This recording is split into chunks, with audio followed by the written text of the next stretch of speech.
Hi hello, మనమైతే ఆముదం చేను ఫీల్డ్లో ఉన్నాము.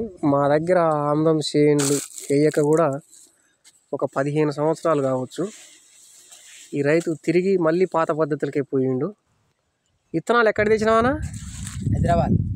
హైదరాబాద్లో ఎక్కడ? Central university. పేరు ఏమైనా ఐడియా ఉందా? 66 ఉత్త 66 అని ఇంకేమైనా పేరు ఉందా? 66 ఉత్త 66. ఎంత వస్తుందని చెప్పిండు? 15-16 క్వింటాల్.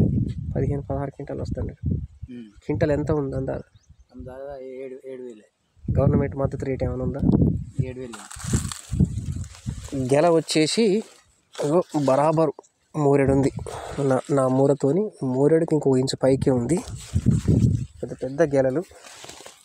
చెట్టుకు వచ్చేసి పెద్ద గెల తల్లి గొల రాగా కూడా పక్కన మళ్ళీ 3-4 గొలలు పిల్ల గొలలు వస్తున్నాయి. ఇది తల్లి గొల, ఇది పిల్ల గొల. పిల్ల గొలలు 4 వచ్చినాయి. తల్లి గొల పోని మంచిగా ఉంది. ఎన్ని నెలలు అవుతుంది ఇది వేసి? ఇప్పుడు 2 నెలలు అయిపోయింది. 3 నెలలకు కంప్లీట్ అవుతుంది అనుకుంటుర్రా? ఎన్ని ఎకరాలు వేసిర్రు? ఇప్పుడు 2 ఎకరాలు వేసినాం. ఓకే. ఇతను పందిరి కూరగాయల సాగు చేసి కూడా దొండ మీద కూడా ఏం లాభం లేదనేసి, దొండకు కూడా మన తెలంగాణలో నల్లి అటాక్ అయింది, ఎర్ర నల్లి వస్తుంది, అది చలికాలం వల్ల కాస్తలేదనేసి పందిరి కూరగాయ సాగు వదిలేసి ఆ పందిరి కింద కూడా ఇది వేయటం జరిగింది, ఆముదం చేను వేయటం జరిగింది. ఇదైతే చాలా ఆనందంగా అనిపిస్తుంది నాకు. ఒక 15 సంవత్సరాలు మాకు ఏరియాల ఎస్ఎల్బిసి నుంచి పుట్టంగానే లిఫ్ట్ ఇరిగేషన్ వాటర్ వచ్చిన కాడ నుంచి కూడా ఇక్కడ ఆముదాలు మర్చిపోయారు పూర్తిగా. ఇది పరిస్థితి.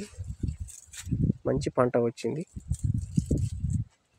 సరే అన్న, ఊరి పేరు ఏంది? ఇది ఉట్లపల్లి. పెద్దవరం మండలం.